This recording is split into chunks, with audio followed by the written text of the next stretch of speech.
model today. We basically did a we did a nice updo to the side a little bit. It's gonna be a little bit more aggressive on the eye. We have a nice shimmer tone on the top and a nice little starlight here in the eye of white to just open up those eyes so that the camera and the video could really just see the depth a lot more. So we're gonna go ahead and start makeup.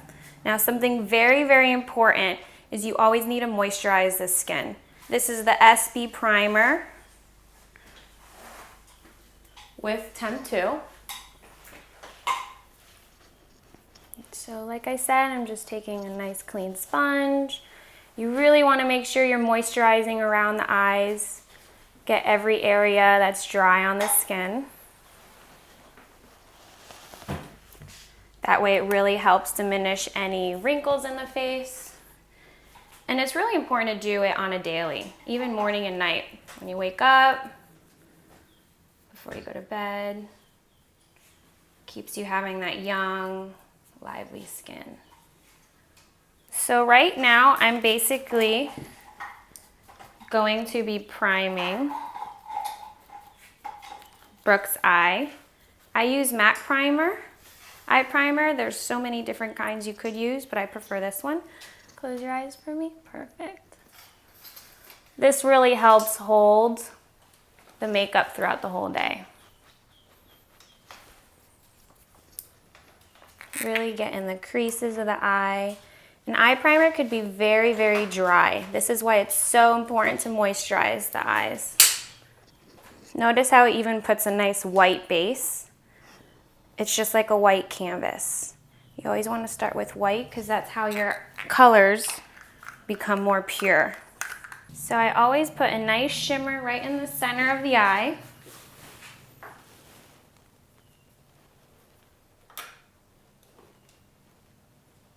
And we're going to use some brown tones. I've got like a nice maroon tone going here. Use my angle brush so I have a nice direction.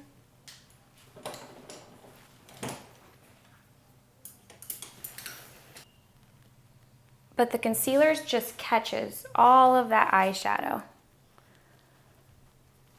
And that can give you more of a tired look. So this is why we like to use the concealer last, to just clean everything up.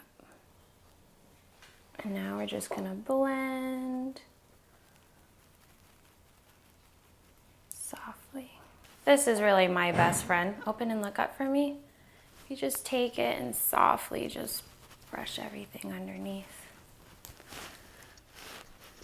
And she has like a green, blue eye tone. The best colors to work with that are plums. Use my SB primer, which is Temp 2's moisturizer. I fold it a little bit so I can get a little bit more manageability. Open and look up for me, Brooke. And I'm just gonna clean up all that residue. You see that? Just clean up all that color that fell.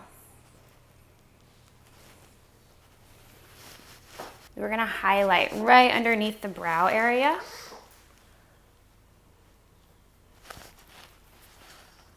This is more of like a neutral tone. You want it to be very, very subtle.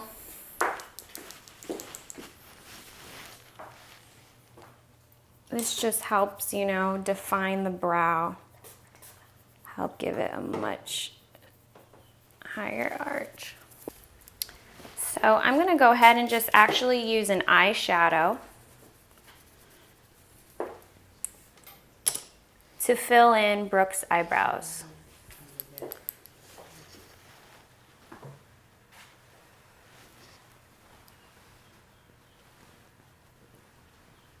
And I'm keeping it still natural. I'm not literally painting a whole new eyebrow on Brooke. It is Bride. So I just literally filled it nicely for her. This is Temp 2's concealer.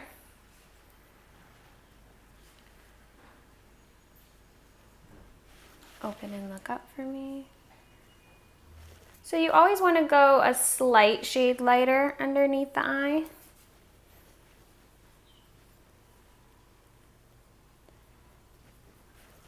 And when you have someone who has a lot of red tone on the skin, there are some great palettes out there that have like a green base that will cancel it out. But what I do love about this concealer is it's very, very manageable. Now I'm gonna go ahead and use a nice fine tooth blending brush. And I always like to highlight the starlight of the eye. That's what I call it. It's a nice little corner of the eye.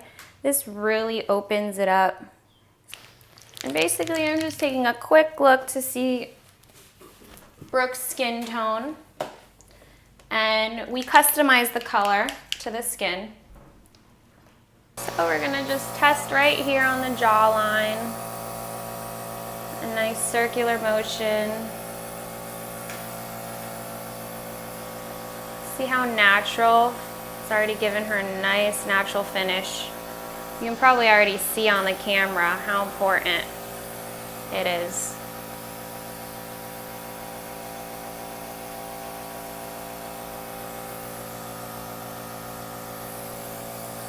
And you want to blend down to the skin. Go ahead and get on this area.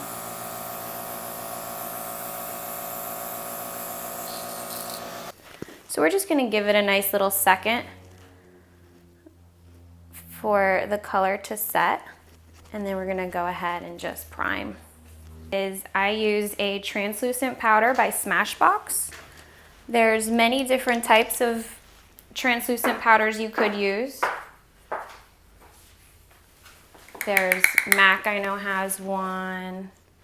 We just kind of lightly just blend that in. We're gonna go ahead and contour.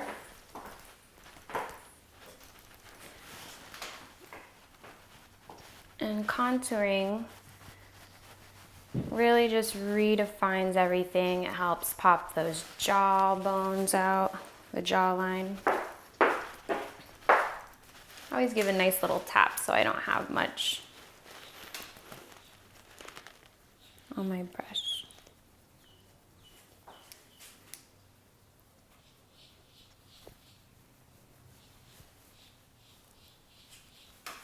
And now I'm gonna go ahead and give her a nice highlight right here, right on her cheekbone.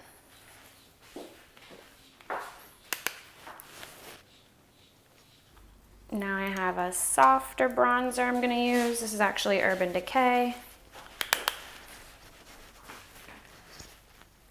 And then most important, some rouge, some delicious blush. So now most importantly, we're gonna go ahead and now detail Brooke's eyes. Close for me, Brooke. Once again, just pop in that awesome shadow on top of the lid.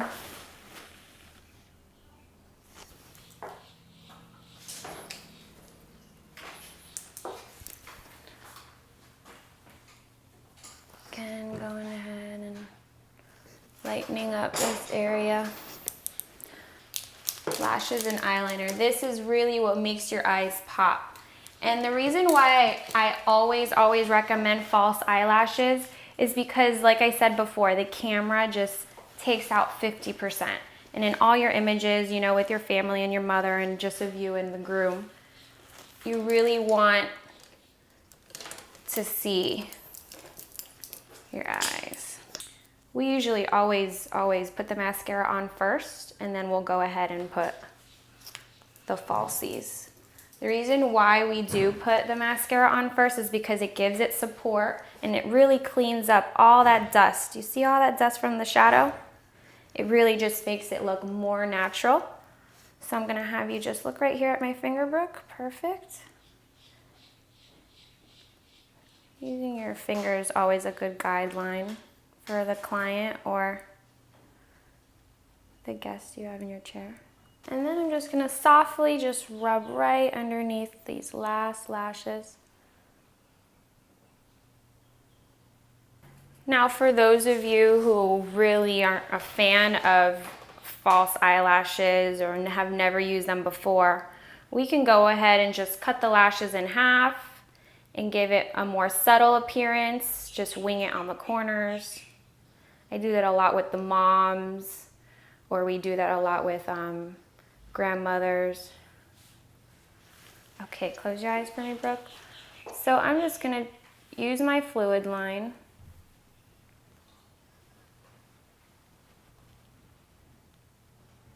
Just really get a nice fine black line right at the base of the lashes.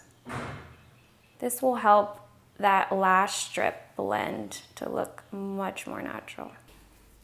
Now with Brooke, we are going a little heavier on the eyes.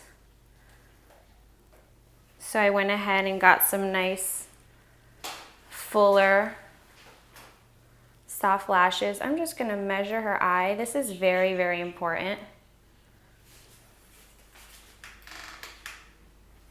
And it fits.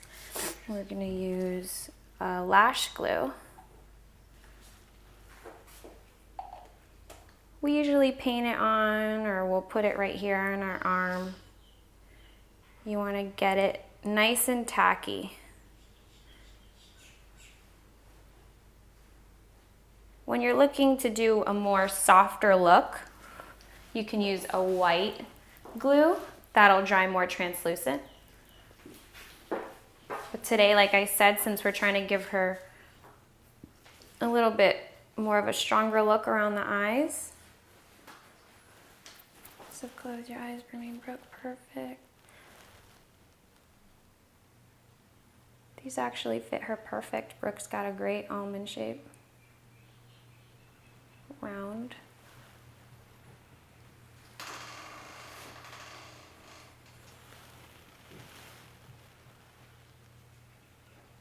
And sometimes even if you want to mold the lashes to the eye, you can go in with scissors and kind of just clip off the corners.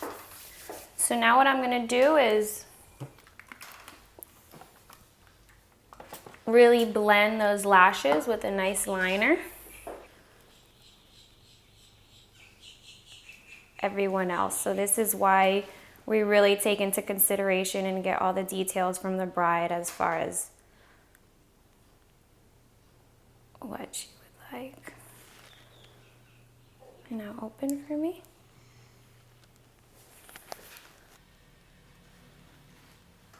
I mean, sometimes I'll even recommend for the bride to just literally paint the lip liner throughout the whole lip.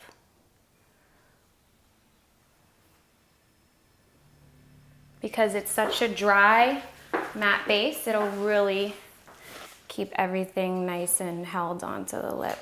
Even if you put like a chapstick, that works like a good primer. The airbrush is nice and the airbrush itself went on her lips, so that's gonna give me some good hold. I'm gonna go in and kind of just blend the lip liner.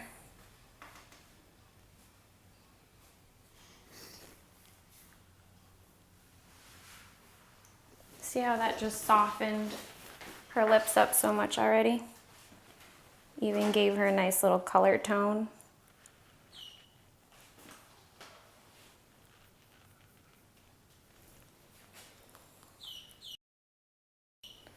We're actually using a slight pink tone. Just a nice shimmer. Or like I said with our brides, we like to put, you know, more of a pencil lip liner throughout the whole lip so she can have more of a stain throughout the whole day. And then, you know, when it comes to your reception time, you can just put on a nice little lip gloss. Usually you want to have the lip gloss right in the center of the mouth because the heat of the lips is going to spread it out. But there we go. This is our final look.